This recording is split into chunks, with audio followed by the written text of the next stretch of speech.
ചർച്ച നടത്തുന്നത്. ജിനായത്ത് കോടതി സുപ്രീം ജഡ്ജ്, ഗോത്രത്തലവന്മാർ തുടങ്ങിയവരും ചർച്ചയിൽ പങ്കെടുക്കുന്നുണ്ട്. രാത്രിയോടെ വിഷയത്തിൽ തീരുമാനമുണ്ടാകുമെന്നാണ് പുറത്തുവരുന്ന റിപ്പോർട്ടുകൾ. സേവ് നിമിഷപ്രിയ ആക്ഷൻ കൗൺസിൽ ഭാരവാഹികൾ കാന്തപുരം AP അബൂബക്കർ മുസ്ലിയാരുമായി കൂടിക്കാഴ്ച നടത്തി. യമനിൽ മോചന ചർച്ചകൾ നടക്കുന്ന സാഹചര്യത്തിനിടെയായിരുന്നു കൂടിക്കാഴ്ച.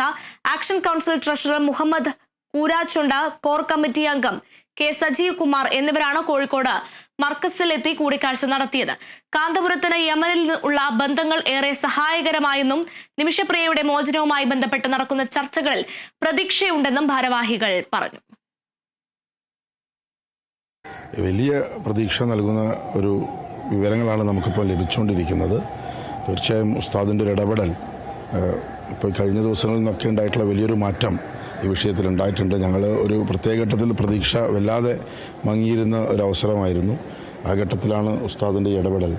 അത് വലിയ രീതിയിൽ ഗുണം ചെയ്തിട്ടുണ്ട്. ഉസ്താദിൻ്റെ ചില ബന്ധങ്ങൾ, അവിടെയുള്ള ബന്ധങ്ങളൊക്കെയാണ് അത് കുടുംബത്തിലേക്ക് എത്തുന്നതിനൊക്കെയുള്ള വലിയ സഹായകരമാവുന്ന രീതിയിലേക്ക് ആ ഇടപെടൽ മാറിയിട്ടുണ്ട്. നിമിഷപ്രിയയുടെ മോചിപ്പിക്കപ്പെട്ടവരും വധശിക്ഷ താൽക്കാലികമായി നിർത്തലാക്കപ്പെടും എന്ന് തന്നെയാണ് ഞങ്ങൾ പ്രതീക്ഷിക്കുന്നത്.